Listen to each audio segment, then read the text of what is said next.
For more on the aftermath of the Osun State governorship election, let's speak with the Director General, Center for Credible Leadership at Citizens Awareness, Nwambu Gabriel, who joined us live via Zoom from Abuja. Well, you were an observer that recently concluded Osun State governorship election. What's your assessment of the process? Thank you so much for having me. Good evening. Osun was an election that the hype was so high. The early warning signals that we had in our pre-election assessment and opinion polls showed that there were likely to be violence and that cult groups were bringing in small and light arms into Osun State. And we also had credible information that the vote buying for Osun State governorship election was also going to be high.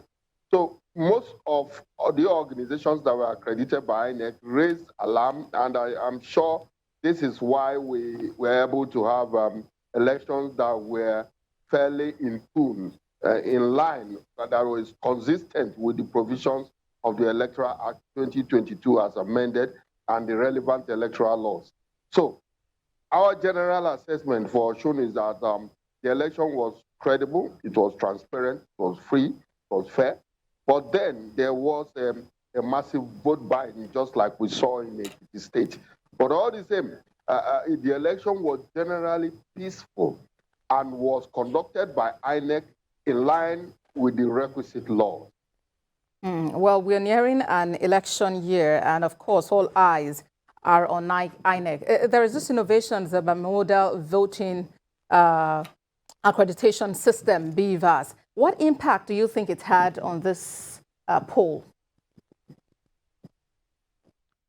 Yeah, this election in Osun State is the first time that the BVAS technology is being used as against the conventional card reader machine. Now, we saw the way the people adapted to the new technology. And the new technology enhanced, the requisite viewing, that is viewing in INEC viewers portal, where voters have to see elections uploaded directly from the Form EC8A, that is the polling unit level. It shows a lot of transparency. It shows a lot of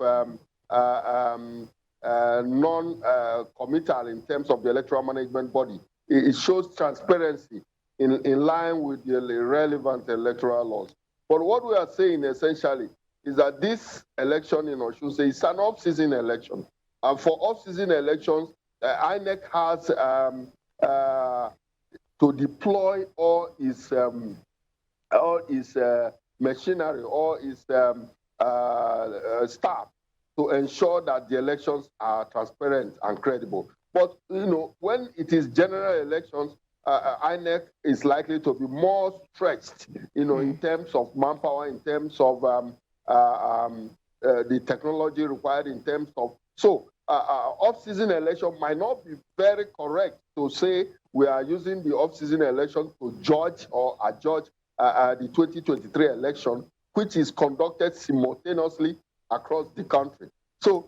However, the Osun State governorship election is even an improvement from that of the Ekiti. We also noticed that the BVAS technology performed at 97% accuracy in terms of optimum performance.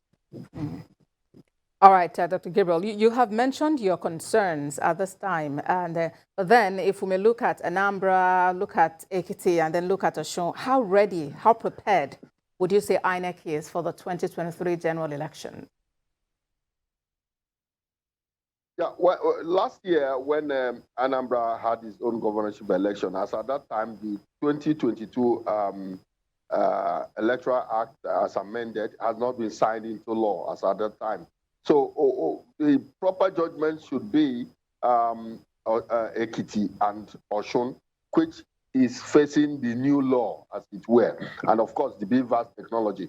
I think INEC has shown that it has capacity, he has competence, he has shown readiness to actually conduct the 2023 election. And we would want to encourage INEC to continually remain unbiased, in terms of its performance in the election as required by law. So what we are saying essentially is that INEC has performed creditably well in terms of this Osun State governorship election, and then we encourage them to keep it up and ensure that people with impeccable character, especially as it affects the professors who are always collection officers in the local government and the state level, are of impeccable character. All right, a great point to end the conversation. Director General, Center for Credible Leadership and Citizens Awareness, Nwambu Gabriel, thank you for joining us on TVC News at 7. Thanks for having me.